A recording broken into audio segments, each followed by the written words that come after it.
Chapter 19 सांस लेने की टाइम रिदम। पूरब का रास्ता। हमारे अंदर और बाहर जो समय बीतता है वो अपने आप एक रिदम बनाता है।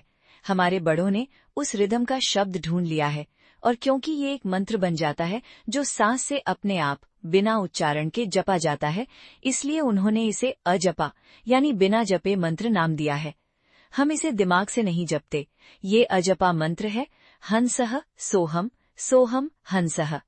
अगर हम थोड़ी प्रैक्टिस करें तो हर कोई अपनी सांस में इस मंत्र की सच्चाई समझ सकता है। इस बारे में हमारे देश में बहुत पहले से अनुष्ठानम दिया गया है जो इस तरह है। नंबर 1, श्री गुरुभ्यो नमः। मूलाधार चक्र पायु स्थान पर 4 पंखुड़ियां हैं। इसमें श्री गणेश और वल्लभ मौजूद हैं। मैं उनकी पूजा करता हूँ और दिन की पहली 600 सांसों को 600 फूलों में बदल देता हूँ और पहले 6 घंटों में किए गए पुण्य और पाप उन्हें चढ़ाता हूँ। हंसः सोहम सोहम हंसः।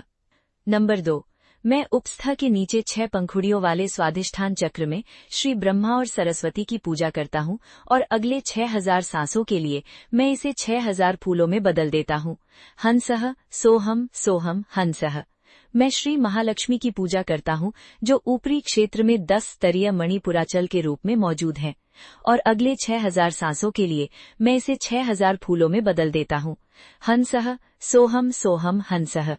नंबर 3, मैं श्री भद्रदेव पार्वती की पूजा करता हूँ जो हृदय की स्थिति में 12 इंच अनाहत चक्र पर विराजमान है और अगले 6000 सांसों के लिए मैं इसे 6000 फूलों में बदल देता हूँ।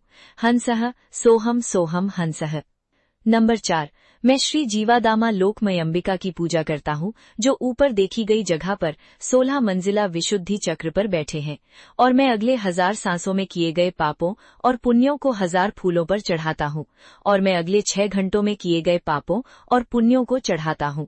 हंसः सोहम सोहम हंसः। नंबर 5, मैं श्री गुरुदेव ज्ञान शक्ति की पूजा करता हूँ जो आसमान के बीच में 2 मंजिला आज्ञा चक्र पर बैठे हैं और मैं अगले 1000 सांसों में किए गए पापों और पुण्यों को 1000 फूलों पर चढ़ाता हूँ और मैं अगले 6 घंटों में किए गए पापों और पुण्यों को चढ़ाता हूँ। हंसः सोहम सोहम हंसः। सोहम हंस। फिर मैं ब्रह्म पराशकी को प्रणाम करता हूँ जो ब्रह्मरंड स्थान पर सहस्रार चक्र पर बैठे हैं और मैं अगले 1000 स्वरों को 1000 फूलों में बदल देता हूँ और अगले 6 घंटों में किए गए पापों को तुरंत अर्पित कर देता हूँ। हंस सोहम सेउंग हंस। हंसोपनिषद 3। जो कोई भी इस तरह का ध्यान करता रहेगा उसके शरीर में उठने वाली आवाजें सुनाई देंगी। ये हैं सिनी नाधम, दूसरी सिंचनी, तीसरी मणि, चौथी संगम, 5वीं वीणा, 6ठी तालम, 7वीं वेणु, 8वीं मृदंगम, 9वीं पेरिया, 10वीं मेघानाथम। अगर आप ऊपर बताई गई धुनों का इस तरह जाप करते हैं तो आपको परब्रह्म का एहसास हो जाएगा। इस संदर्भ में गुप्त योगिक शब्दों जैसे तुक तुक पर भी ध्यान दें जो कश्मीरालय योग के 16वें अध्याय में जानी जाने वाली धुनों जैसी हैं। आंख 4। हंसोपनिषद का अगला भाग है। हंस हंस के उच्चारण से सर्वोच्च अर्थ सभी जीवों में व्याप्त हो जाता है। इसे आग में आग की तरह और तिल में तेल की तरह महसूस करके आप यम को जीत सकते हैं। अपनी आंखें बंद करें, मूलाधार से हवा ऊपर उठाएं, स्वाधिष्ठान की 3 बार परिक्रमा करें और सांस को वश में करके मणिपुरम, अनाहत, विशुद्धि और आज्ञा चक्रों से गुजरें और ओम के ध्यान के साथ ब्रह्मरंध्र में बैठकर सहस्त्र कमल में व्याप्त तेज ध्वनि का जाप करें। उस ध्वनि का रोजाना 21,600 बार किया जाता है। अगर समय मिले तो ऊपर बताई गई 10 तरह की आवाजें सुनाई देंगी, जिनमें से पहली आवाज जिसे 9वीं आवाज से छेदना चाहिए, जो बेस से 10वीं आवाज में होनी चाहिए, पहली आवाज है। चौथी आवाज में ये सिर हिलाना बन जाती है, 5वीं में ये अमृत की धारा बन जाती है, 7वीं में ये सूक्ष्म का दर्शन है, 8वीं में ये प्राकृत आदिम आवाज की आवाज है, 9वीं में भौतिक शरीर आंखों से दिखाई नहीं देता, 10वीं में परम प्रभु का दिव्य दर्शन होता है। 5। योग सूतामणि उपनिषद। सांस ह के रूप में बाहर आती है और स के रूप में अंदर जाती है। सभी प्राणी इस हंस मंत्र का उच्चारण अनजाने में करते हैं। गुरु की शिक्षाओं से ये सोहम में बदल जाता है और सुषुम्ना नाड़ी में यात्रा करता है। इसलिए मंत्र योग की स्थिति पश्चिमी मार्ग में ही बढ़ती है।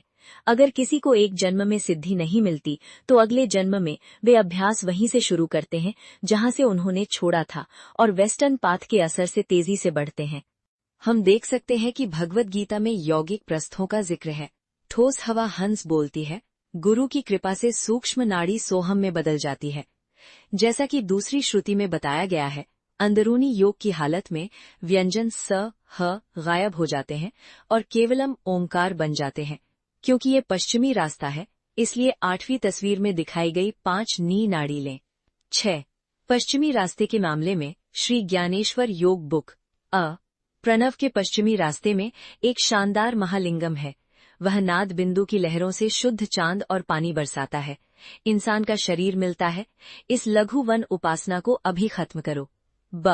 पश्चिमम मार्गम ऊपर जा रहा है। वहां एक खूबसूरत औरत अकेली है। मुझे नहीं पता कि मैं उस तक कैसे पहुंचूंगा। अगर तुम सावधानी से सुषुम्ना पर चढ़ोगे तो तुम्हें एक आंख जैसा छेद दिखेगा। उसमें जाओ। तुम अंदर घुसने और अपने प्यारे को गले लगाने के लिए बहुत हुनर चाहिए। चाहे वो औरत हो, मर्द हो या कोई अजनबी, मुझे नहीं पता। तुम ऊपर वाले के हाथों में मिल गए हो। इस अजपा अभ्यास के गुणों का कलेक्शन इस तरह कहा जा सकता है। पूर्ण अजपाई कहने के बाद पूर्वी मंगम 8वीं तस्वीर में 1 2 3 आप, सोहम कहने के बाद पश्चिमी मंगम 4 5 6 आपको व्यवस्थित किया जाता है।